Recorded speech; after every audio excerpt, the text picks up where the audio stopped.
All right, Zack Scriven, the digital media strategist, and probably the most influential digital media strategist in the industrial automation world for sure. So.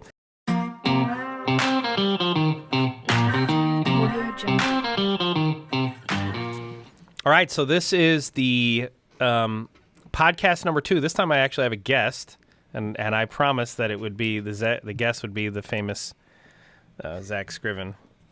So this conversation is we're actually going to talk about 2 subjects. We're going to talk about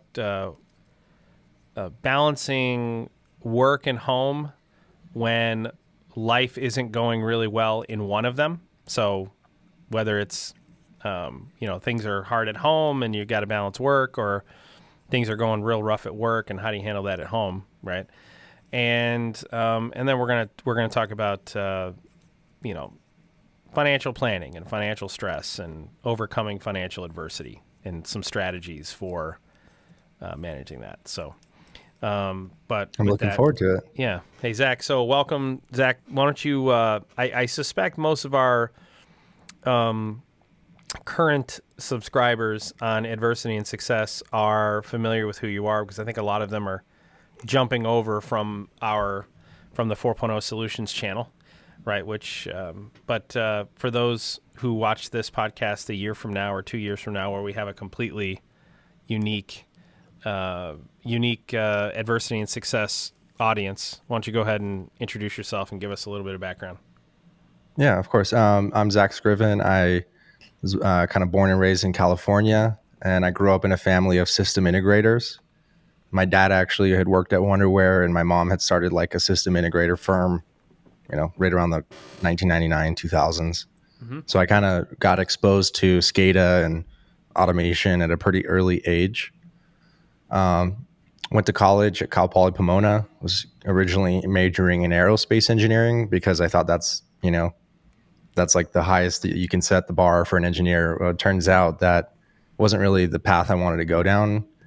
A lot of people going into big companies like Boeing or, Raytheon, and you're just kind of a number in one of those companies. And I kind of had more of an entrepreneurial spirit. So kind of during college, I was really kind of moonlighting and working for my mom and dad's company, getting more experience. And eventually I just sort of chose to focus full time on that. Automation controls is really not something they teach in school. In fact, we're actually, teaching it a lot on 4.0 Solutions, kind of filling that gap. But it was really just hands-on experience that got me to not only be working on and leading some of the projects at my parents' company that I eventually took over, but also to work for other integrators. And that's where you and I crossed paths at one of the largest SCADA systems in the world, 2013. And, I kind of went a different way. And, I eventually rose to the point where I was like a senior engineer, and, I was still in my, mid 20s. And I was like, hey, I kind of want to do something a little bit different. I want to have more of an impact on the industry. And so I was really interested in content, and LinkedIn video was just announced, and really leveraging that to kind of build out a brand. And, that's when you and I connected again, and I had you on my podcast, and then we started creating more and more content together. And, fast forward 3 years, and here we are on our second channel, or, the second channel, Adversity and Success. And, I was telling Dan Reichen, one of our community members in 4.0, and he's like, I think he said something like, you guys are like very successful. And I'm like, oh man, he's like, you guys got that taste of success. And I'm like, well, we've definitely tasted adversity, and there's been some silver linings of success, but, I appreciate that, Dan. He's like, from the outside, it looks all like glory, and I'm like, yeah, man, well, on the inside, it's a fucking grind, It is a grind. And and that's part of what this channel is about is, we live in a world today, especially the world of social media, where everybody puts their best face forward all the time, right? One of the things that I've been committed to in my life is authenticity, right? I believe that a huge piece of what resonates in our content is I don't put my best face forward all the time. Since I'm the guy in front of the camera most of the time, I am honestly myself on camera. Good, bad, and ugly, dropping F-bombs, getting angry, the whole deal. I mean, I it's me, authentically me, and I think that's a huge piece of what resonates. But we live in a day and age where most people aren't doing that. I don't think most people are even encouraged to do it. Most people aren't doing that. They're putting their best face forward. And one of the things that I want adversity and success to do is to peel back that layer, that outer layer, and talk about some of the more real world examples. And I have a couple of questions I have for you, adversity that you've gone through that, and how you overcame that adversity. I want to talk about. But I think one of the things I want to, since this is only the second podcast we've done, and the first one was just me doing it myself, is I think what I want to do is I want to start with, and I think I want to ask every guest this, what is, one of the things that I firmly believe, and talk about in the book is, our standard for adversity. So our ability to overcome adversity, oftentimes is a function of the worst adversity we've ever faced in our life. The worst thing we've ever gone through is our benchmark, right? And it is the one that establishes our perspective, okay? That is that it gives us the ability to keep tragedy or hard times or general adversity in its proper perspective. The more acute the worst thing you've ever been through, the more equipped you are to handle future adversity. As counterintuitive as that sounds, it actually is the absolute truth, assuming you're not suffering from like PTSD, you don't have a pathology, right? I'm not a psychologist. That's not my background. I'm just a poor kid who made it, who's speaking my opinion. My background, sociology, electrical engineering, and education. So let me start with this, Zach. What is the worst adversity you've ever faced? Like, what is your top of the bar? It's the thing that puts all other adversity you face in perspective. Yeah, so I was thinking about this the other day when I was editing one of the adversity and success videos, and we'll link it down below. And you asked what do you believe, right? And you've also talked about what adversity have you faced, right? You talked about adversity on a scale. And I'm like, fuck, I haven't really faced that much adversity in my life. I was thinking about your adversity, having to find your mom murdered, and nothing that I've experienced, I mean, it pales in comparison to that. That being said, I did think about it, and it two events came to mind, and it was essentially my mom and dad's divorce was one of the larger adversities that I faced. And that's just sort of like a thing that had been throughout my childhood, something that I'd always feared. How old were you? How old were you when that happened? By the time, so by the time they actually divorced, I was like 21. So I thought that it wasn't going to really affect me, but it sort of did, and it's also just sort of like unpacking my entire childhood, having that kind of looming fear, or, mom and dad get in an argument, mom, they're going to separate. And as a child, like that's at least for me, that was one of my biggest fears. And so that was definitely difficult navigating that, especially with the company and, having to step up and take over. That was, there's a lot of weight on my shoulders for being 21, 22. So there's definitely some adversity there. I think it helped me, it shaped me into the system integrator that I am today. And, I'm pretty dedicated to my work. And even when things get tough, I can stick it through. Right. I think that's part of it. Right. But then the second biggest adversity was my own separation with, my daughter's mom last year. So that was a pretty difficult time. We dated for like 6 months. She was my fiance. Zoe was like 4, she's 5 now. And, that was kind of like something that was kind of coming, like an impending thing that was just sort of coming. And despite me, going to counseling and trying to better the relationship, it just inevitably came to an end. And, I think that's was one of my biggest fears is like, I was trying to stop the generational curse. Both of us come from broken families, Mary, my ex and I. And so I was like, we're trying to stop this generational curse. And unfortunately, we didn't have it in us, and, here we are today. And, when you say you didn't have it in you, what do you mean by that? When you say you didn't have it in you? So I think it was, it probably boils down to the adversities that we were faced within the relationship and how I handled those adversities in the relationship, So maybe had I had faced more adversities prior to that, then those little seemingly innocuous, adversities wouldn't have, snowballed or piled up or, built resentment. Now that I think about it, some of the stuff that I was sort of upset about, or, I was kind of entitled, I didn't really have any ground to stand on, and that's part of me learning and evaluating. With each of the conflicts that you guys had, or the adversity you faced, how do you approach adversity? Right. So I did not use the system that you had laid out. And that's a very practical system, by the way. Do you want to go ahead and explain why you think that?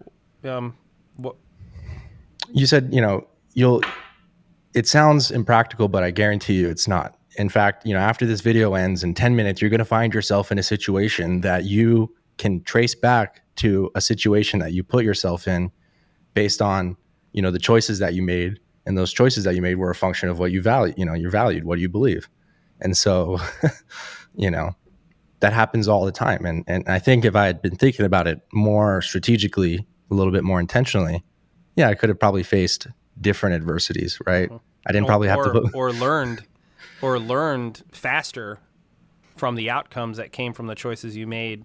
That was one big thing, is making the same mistake over and over again, right? You're not changing. That would basically kill any type of relationship. And how were you handling the adversity? So you face adversity. That adversity could be anything, right?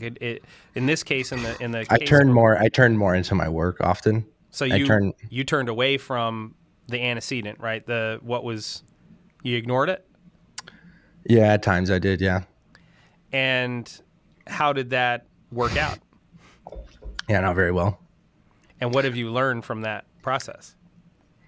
I've become more self-aware. I need to focus on communication, and that's one of my areas where I feel like I've come to understand. I tend to think people are on the kind of the same wavelength as me, just kind of intuitively, and that's not really how it works. Right. So I need to kind of communicate things. Hey, if I'm feeling a certain way, I should just say that in plain English, not passive aggressively, or not, using some sort of kind of bad communication habit that I might have picked up on, in my early life and such. But yeah, it's that was definitely, and it's like still, how can I, through that adversity, still raise Zoe to be the best woman that she is meant to be, and me be the best dad, right?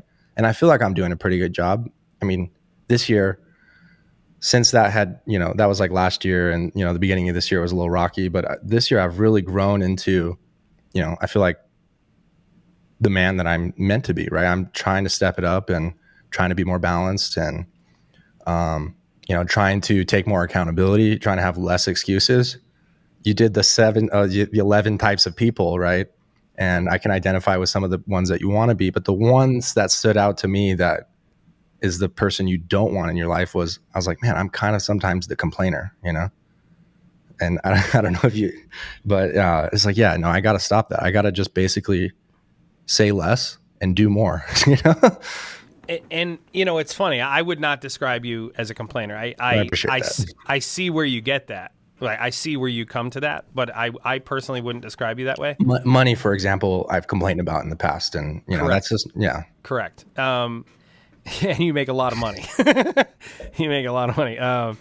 What's interesting, that I actually, you're on the spectrum, right? And this is something you've shared. But isn't that funny? The less I started to complain about it, the more I started to make. Exactly. Well, because the money takes care of itself as long as you're delivering on your mission, right? It's like, I say this all the time. I think people are stunned how little I focus on money. Like, I mention money a lot. Like, I'll mention, I have more money than I'll ever be able to spend and all those things. But there's a reason I do that. And it's Joe Rogan said this about the fuck you money thing, right? When you have fuck you money, it gives you the confidence to try things other people won't try, because out of fear of not, damaging their livelihood. I talk about money a lot, but I'm actually very not money focused in any way, shape, or form. And I think most people are really surprised how little I talk about money at work. And, other than my board meetings when they're going through cash on hand and doing the monthly reports, I don't ask about money. I'm not focused on profit. That's other people's problems, and the reason why, when people ask me, like, you're an entrepreneur, like, aren't you focused on and I'm like, no, I have people who are smarter than me at financials who are focused on those things. I believe the money will take, if I set the strategy, or if I set the vision, right? I set our values, I set our mission, and I hire the right team, and I keep us committed to our values and focused on our mission, the money's going to take care of itself. I honestly believe that over and over and over again. The way to make more money is to focus on your mission, right? Here's a life lesson that's in the book, okay? 2 things that every person should know, whether you work for someone or people work for you. You should always know exactly how much you cost, exactly how much you cost your employer, and you need to know exactly how much direct and indirect revenue you generate for your employer. Those are 2 numbers you must know. For most people, it's very difficult to calculate those numbers. They can easily calculate how much they cost, but when you're a person who provides indirect value, that is, you don't generate direct revenue for an organization, it can become a huge problem trying to quantify how much am I actually worth to my organization. And then understand that your organization needs to make 3 times whatever you cost. So if they're not making 3 times, direct or indirect, on how much you cost, then you're not worth what you're being paid. It starts at 3x number, right? So it's funny you say that. But the you being on the spectrum, I'm actually surprised you didn't point that out. That, hey, being on the spectrum is actually adversity that you've faced, and it's a lot of. I think I just don't think about that that often. Do you see having Asperger's as a strength or a weakness? I definitely see it as a strength. I definitely think that had I known that was some of the reason why I was facing a lot of the adversity I was facing, like why sometimes it was hard for me to make friends in grade school, and why is it that other people like try really hard and can't really pass the test? I could just fuck off in class and ace the test. Like, why is that? It's like sometimes I didn't want to be the smartest person in class. I just wanted to fit in sometimes, Mm-hmm. Knowing why that would have been I would have been able to deal with it a little bit better and learn some strategies. And I think my parents thought that they were doing me a favor by like keeping that from me or something. But parents, if you're listening, you have a kid who's on the spectrum or, has any type of gift or disability, I think it's just fair to lay it all out there, right? We live in the age of information transparency. We have all the tools out there.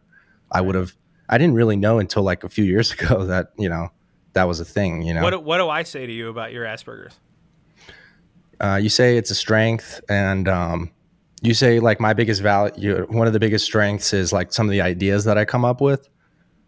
Most people would block their own brain from having that idea based on how other people would kind of react to it, the social implications of that idea.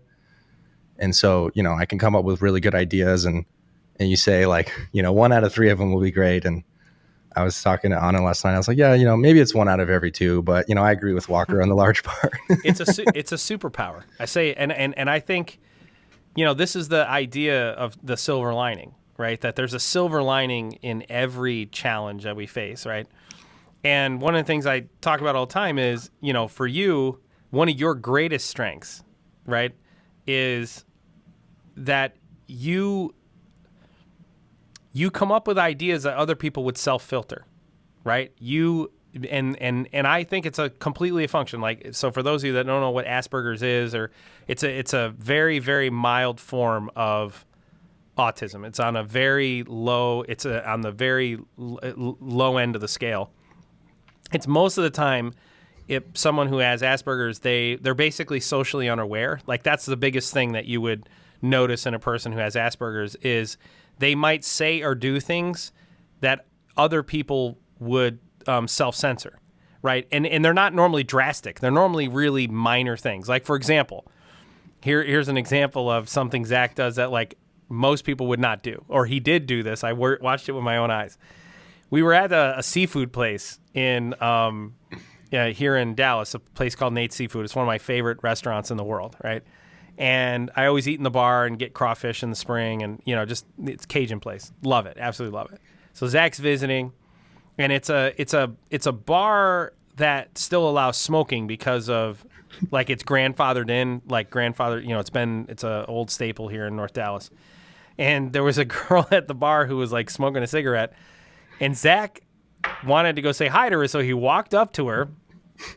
He said, "Hey," and then he took the cigarette out of her mouth. And it was just like she was just kind of like holding it. Oh, he took it out of her hand, right? He just literally, he like did a thing that just nobody would do, and that's like an example. It's kind of fucked up now that you're saying it. Now you say it, but it's like that. That's the thing. Like that's what Asperger's is, and one of the things I told Zach is, dude, that's a strength. Like it's a superpower. Like it really is a superpower. Like Zach will come up with ideas. I should have started a prank channel. Right. He will come up with ideas that he'll vocalize ideas that most people wouldn't vocalize. Right? I think when I do parodies, to me, that's when I feel like most in my creative zone, is because it's sort of tapping into that edginess, like doing something that most people wouldn't do, or like the Matrix parody, or So let me ask you this. When it comes to the adversity you face, like you're obviously a successful person, right? I mean, has success come easy? Let's ask that question. Has success come easy? Or do you feel like it's been a slog? I talk to this, like me and my sister and I talk about this, or I don't know if we talk about it, or it's just sort of she kind of sometimes laments the fact that I just had it so easy, because I working 100 hours a week in the tank until 3:00 in the morning developing. Yeah, that's so easy. Yeah. Thanks, Natalie. Or I maybe I got lucky that I found interest in something my parents do, so I had a sort of a little bit of a leg up where, but I definitely had to take that initiative on myself, and I found. So, I had maybe advantage. I can acknowledge I had advantages maybe other people didn't have, but it definitely didn't come easy. How old are you, Zach? The hardest adversity that I was facing was when I was like 18, 19, 20, doing the shit that we're doing, knowing I'm doing it better than my competition, yet from the people paying the checks, they were like just dismissing me like I was nothing. Because you're young, you're a kid, right? Yeah. So how old are you? You're 29, right? Yeah, 29. All right, so listen, by any objective measure, you are uber successful, right? 29 years old. You got a 5-year-old daughter now, right? Zoe is 5. Mm-hmm. Most adorable kid in the entire planet. You're certainly, own a condo. Yeah, you own a condo in Southern California. You live in a super high-end place in Salt Lake. I mean, so high-end that you have a community BMW in your like this resort area you live in. I mean, you 6-figure salary. You by any objective measure, you travel all over the world. You're world famous. I mean, everybody knows who you are in our community. Definitely, everyone knows who you are. Within the industrial automation community. When I tell people what I do for a living, it's like that dream job. It's like, hey, I help manage a YouTube channel. Yeah, and it's like, I mean, by any objective measure, you are, you're at 29 years old. You've been incredibly successful. Let me ask you this: professionally, what are the one or two greatest adversities you've faced? I can think of one for sure, but give me a one or two examples of adversity you faced and how you overcame them. Yeah, so there was definitely a lot of adversity in that large enterprise project. A lot of political political challenges that I had to learn. That back then I just didn't have any patience for. Now I sort of like, okay, that's just sort of how these type of businesses work, right? I'm not really sure. Which one comes to mind for you? So I would say this. So when you work, here's one that really stands out. We talked about it when I was on your podcast, which was a couple of years ago now, right? 3 years ago.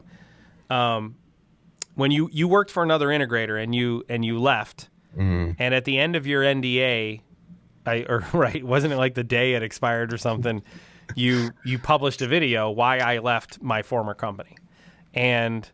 Which, by the way, I had no idea why they would that was a social savant thing. Right. Where... So and didn't realize how they would take that. Right, and they took horrible offense to it, obviously, and and behind the scenes they, put up Lashed out. put up roadblocks and stuff, right? How did that play out? Like, so how did you handle the fact that someone that you worked with previously was actively working against you? In a way, it was sort of a validation of our success that we had built, right? Initially, it was just sort of like maybe it was like a minor annoyance to them, but over time, after keep showing up day after day for years on end, our impact in the marketplace has. So to me, that's way better, right? I'm doing what I wanted to do then, and I had, I was just kind of put into this little box, and collaboration wasn't really a thing, and we were kind of in this remote office, didn't really feel part of the company, and those are things that I talked about in the video. But it's like, I'm much better off that I made the decision to forego a little bit of security to do something. And I did work for like 8 months. I worked at another integrator, and that was a whole nother story. But when you started Zack Scriven Media, right? When you started, walk us through that process. You're getting ready. So you're like, I would do it so differently now, you have a daughter, you've got a mortgage payment, you've got a fiance, you got people counting on you, and you're like, I have no clients, I have a little bit of equipment, I have no contacts, no leads, and I'm about to become a digital media strategist, something I've never done before. I've only dabbled in YouTube, whatever.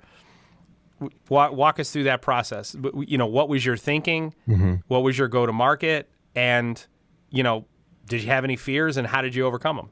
Yeah.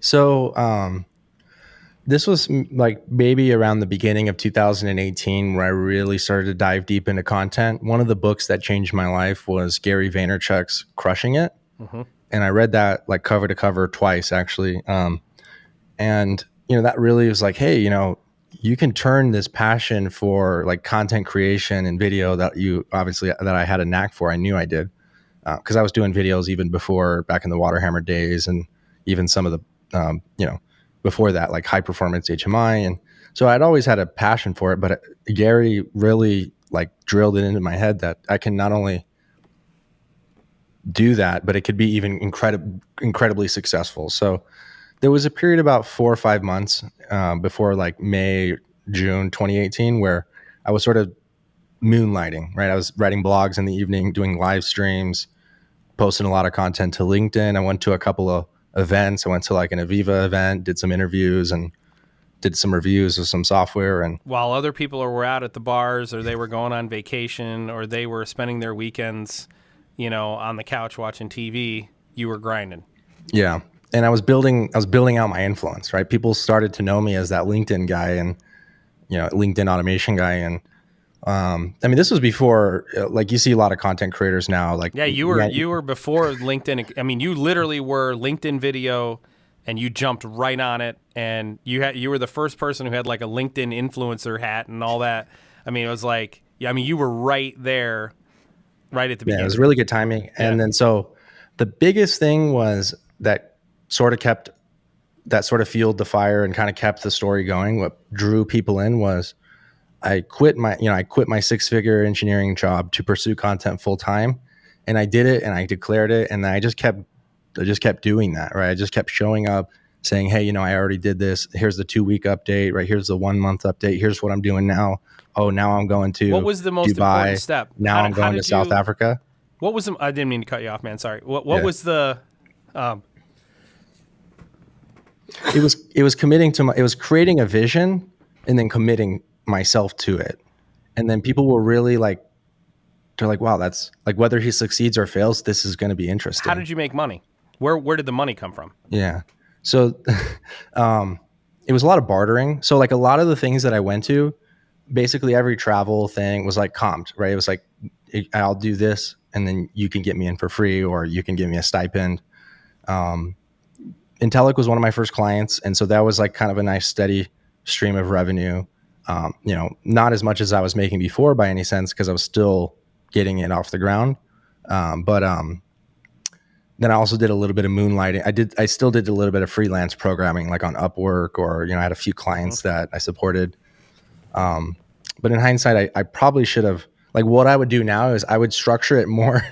Like, after going through this year, what we've done with 4.0, I'm like, wow, I was doing the completely wrong thing when I was doing Zack Scriven Media. Like, I should have been, tracking everything by a spreadsheet, daily contacts, daily revenue, daily expenses, having more of a strategy of how I was going to make money rather than just kind of doing things randomly. Right. We had a plan to bootstrap 4.0, right? I mean, 4.0 Solutions, which for those of you watching is one of my companies. Zack was one of the original. It was myself, Zack, and we had one other person, Vaughn, who you guys have probably seen in other videos. We started the company. So I started the company with zero in the checking account. Yeah, literally $0. We started January 1st with absolutely no money in the bank. And by the end of the month of January, we needed $25,000, right? We had to make $25,000 in the month of January. Pretty sure it's 35. I just looked at one of my Discord DMs and I was like, oh shoot. We had to make $35,000 by the end of January. Okay. So we started January 1st with no money. We had to make $35,000 by January 31st to be able to cover payroll and all of our expenses for the month of January. I was personally prepared behind the scenes. And profit. We always, that was a mistake I made, was not calculating. Like, every business needs to make profit. And there was a sort of a mindset that I had was like, well, I'm just kind of lucky and fortunate to be doing this, so I'll do it for whatever I can.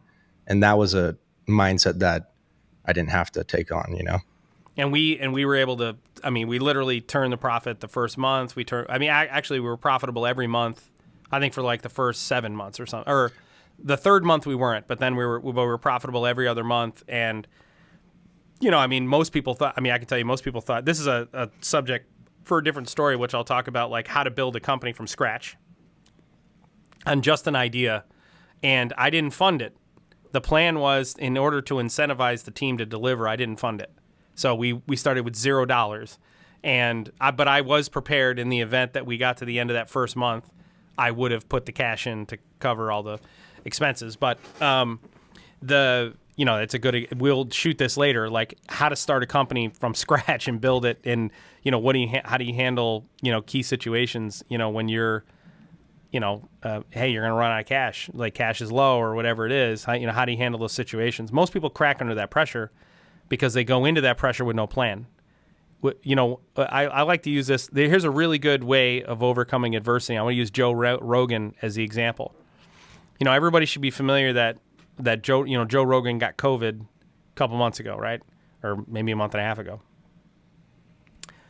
Rogan had a plan. He put together a plan on what he would do if he tested positive for COVID.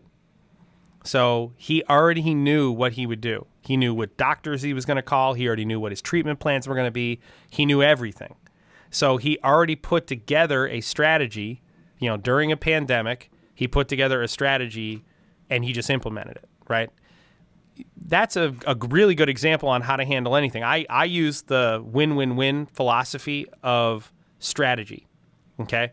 So I never go into any situation where I'm hoping for a single outcome and that outcome's a win for me and everything else is a loss.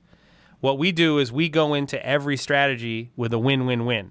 So I want 3 possible outcomes that are all a win for our team.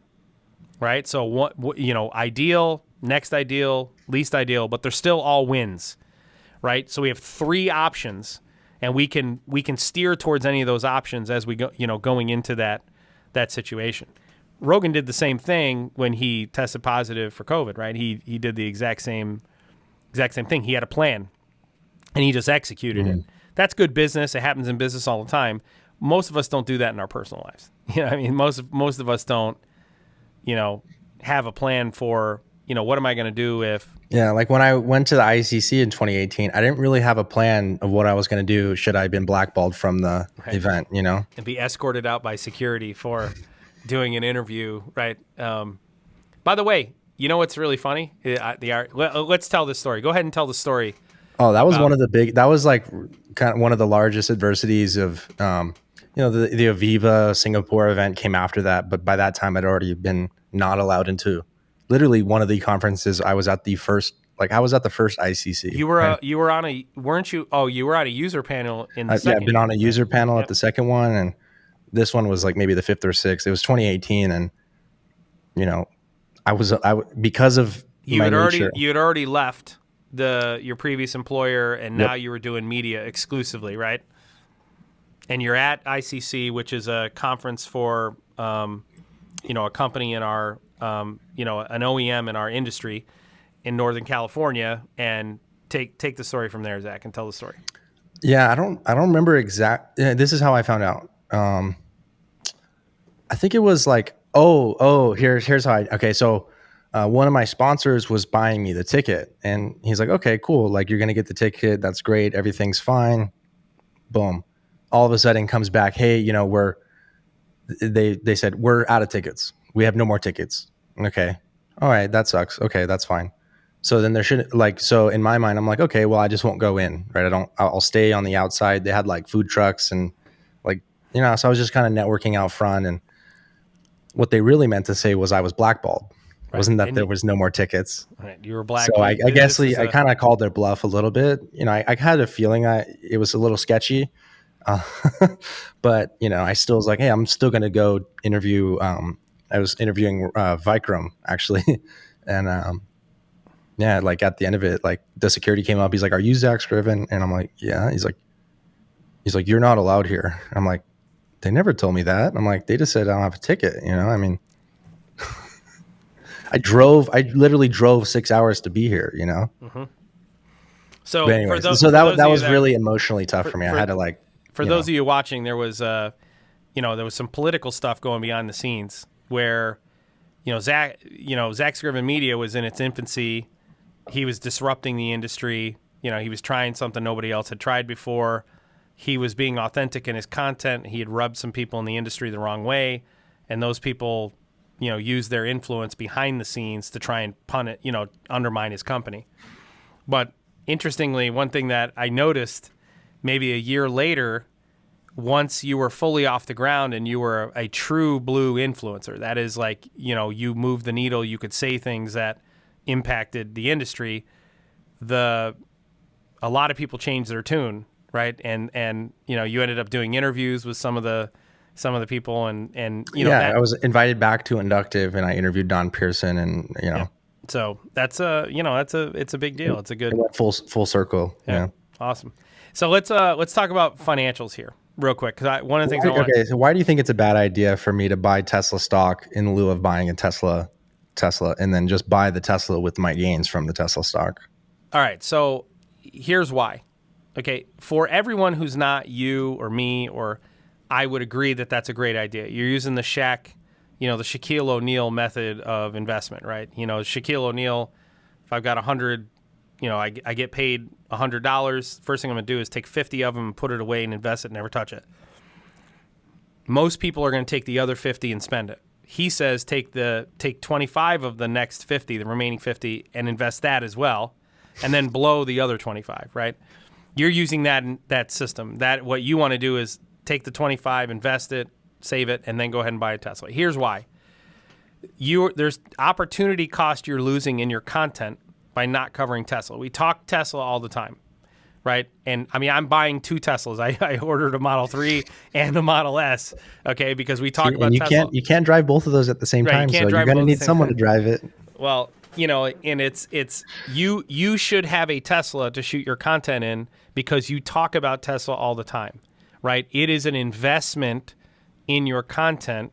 It is not you being a consumer. That's the reason why it is far less important for you to get a return on that capital in the short term than it is if you weigh the lost opportunity cost of having a Tesla in your content. What if I create content about this experiment, right? Buying TSLA till I can buy a Tesla. What if you bought financial minimalism, right? FIRE. What if you bought a Tesla so that you could shoot the content, but you did the minimalism, the FIRE method with a different stock, with a different consumer good? So one of the biggest issues about getting the Tesla right now is it would significantly impact my ability to afford if I want to buy a secondary property. And next year I do want to do that. So that's something I'm also considering. But if I already, it's like if I was just, let's say, your average person who has a $500 average car payment, then going into from that to the Tesla is not a big as of a jump, right? You can kind of justify lower maintenance, but you less don't even have a gas. payment, right? You own your car outright, right? Like I can't rack up enough maintenance bills on my RAV4 to make it ever financially viable, Right.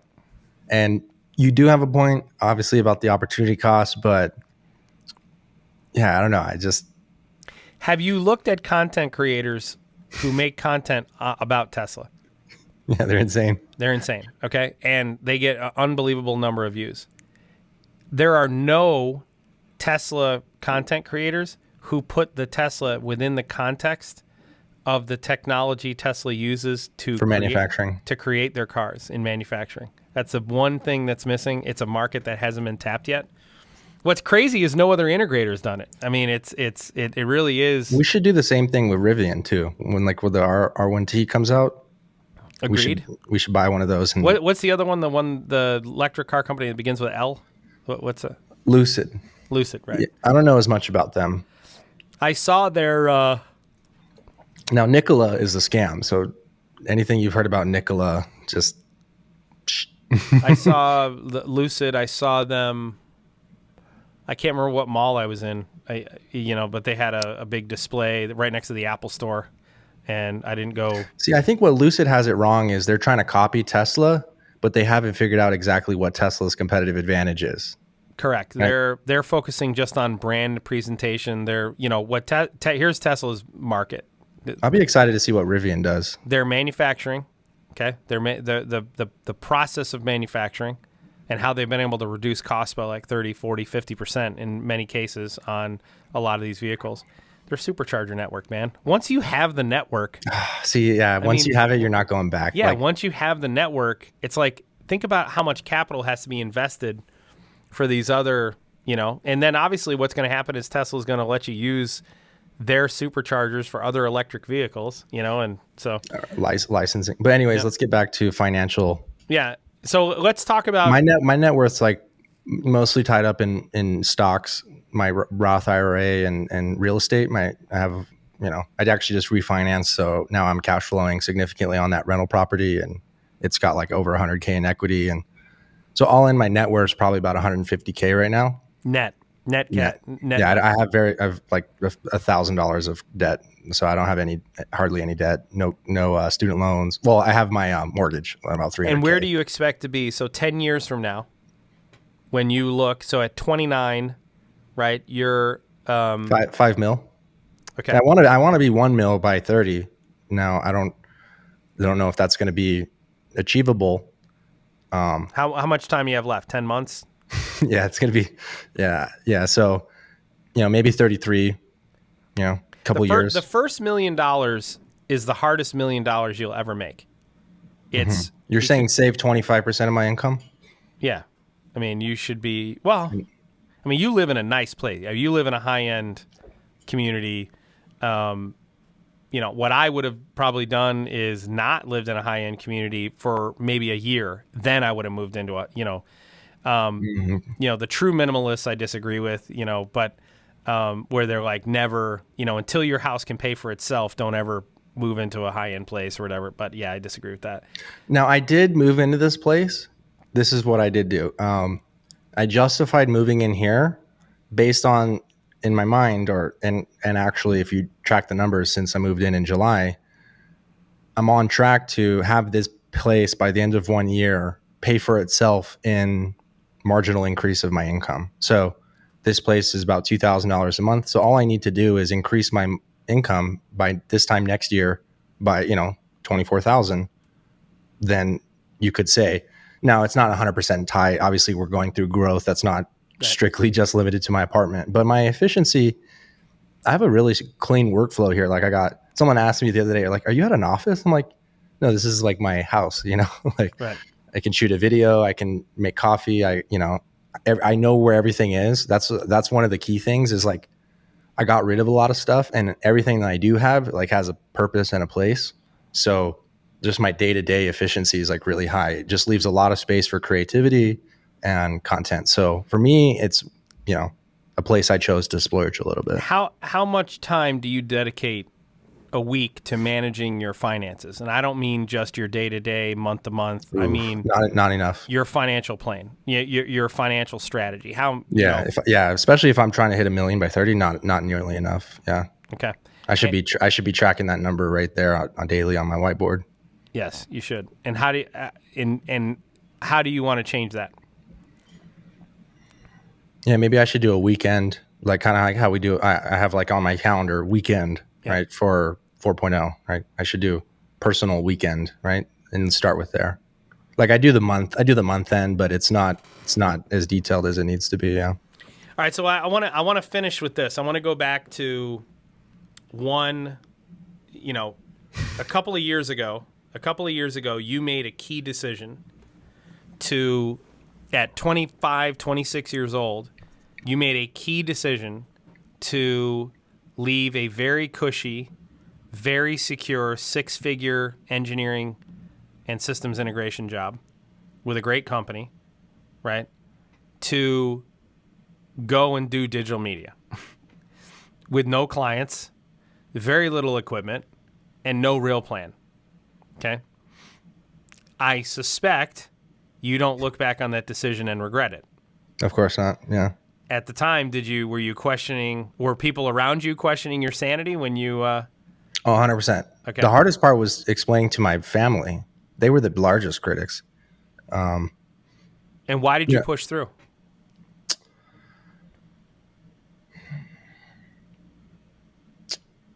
I mean, I don't know. It's sort of weird. Like my own success continued to and success is like used loosely here. Like, financially, it wasn't quite paying off until where we're at now. Yes, it's paid off, right, financially. But in the time, like it wasn't a huge financial success, but I was gaining a lot of attention and like a lot of followers, and that did keep me going, right? That sort of taste of success, that taste of influence, right? Fame, even if you want to call it, like I got recognized. I was on a flight to Brownsville and an engineer walks on the plane. He's like, "Hey, I know you. You're Zack Scriven 4.0." And I'm like, I finally made it, like I've been recognized in public. I don't know what other level of popularity or fame you could want.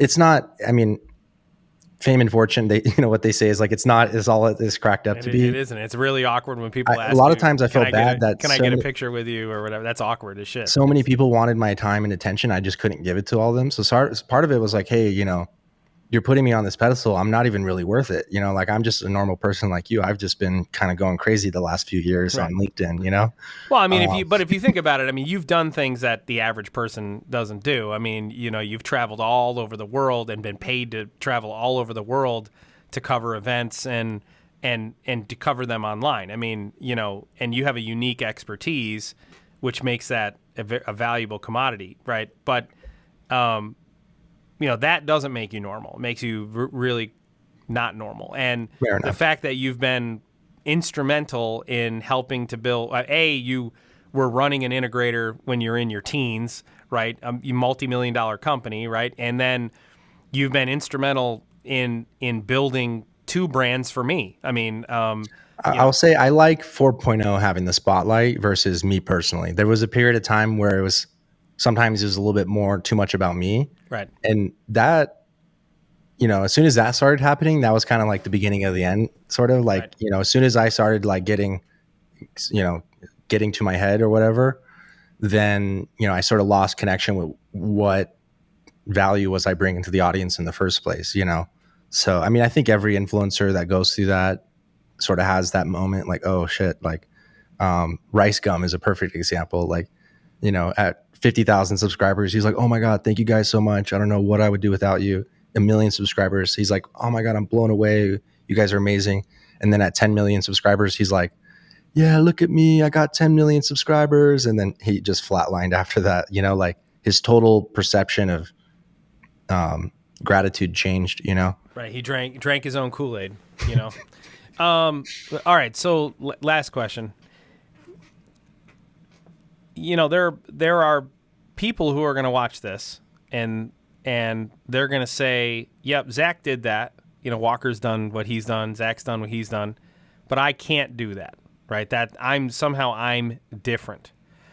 Number one, what would you say to those people? The people who have they've got this ridiculous dream that everyone else is telling them is absolutely insane, but they believe they can pull it off, and they have enough confidence, right? They're not being reckless. You yourself said that you proved while you were still secure that, hey, going out and doing content can be viable. You were doing it moonlighting and stuff. It can be viable. So you were relatively confident you could pull this off.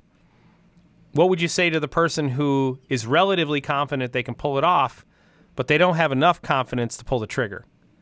What is it you would say to them? I mean, that very hesitation is going to be what makes or breaks you. That hesitation is going to be what allows doubt to creep in, and you'll, go off schedule, or it'll get inside your head. So, like I said, it was almost like that. For me, it was a self-fulfilling prophecy. When I named it and claimed it, I said, hey, I'm quitting my job. I'm being a full-time content creator. Hey guys, I'm still here. I'm still a full-time content creator. It was just me living it out that made it a reality. Like, it was sort of mind-blowing that it actually happened like that. But, it's, I believed it into existence. I believed it until it was true. And how long was that? I'm still doing it to this day, right? But, there was a period of maybe 3 or 4 months. I want to say that first video I posted that I was like, hey, I'm quitting my job, it sort of went viral. And so that was sort of like a little mini win. And then I had a few videos go viral. But I think the largest, it's like going to South Africa, going to Dubai, and, really like just some places that I would never thought I would have gone to. That was like a big sign of, okay, you're doing something right. Okay, you've made a name for yourself. That, those conferences weren't cheap. Like the South Africa one especially was like $4,000 if I was going to go to it, and I got that all paid for. And but then again, it was also a grind there, because I was like jet lagged, and I was editing videos all night and like sleeping all day, and like I didn't really even get to enjoy it, but it was still grateful to be there, But yeah, it was I would say that was probably, one of the highlights, is like all the travels, and just awesome. people like getting behind my story, and then like saying, wow, you've inspired me, right?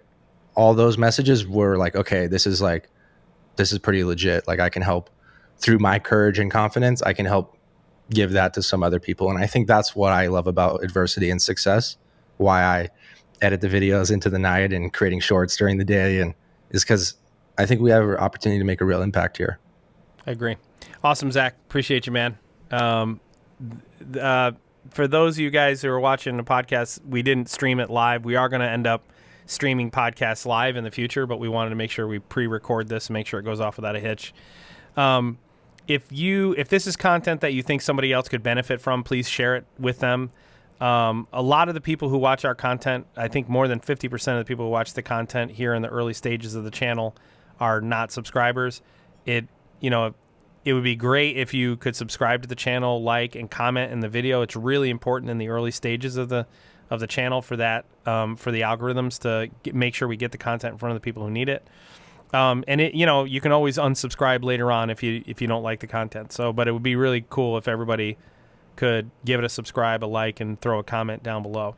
All right, Zack Scriven, the digital media strategist, and probably the most influential digital media strategist in the industrial automation world for sure. So thanks for joining, brother, and I'll see you next time. Thank you. Bye.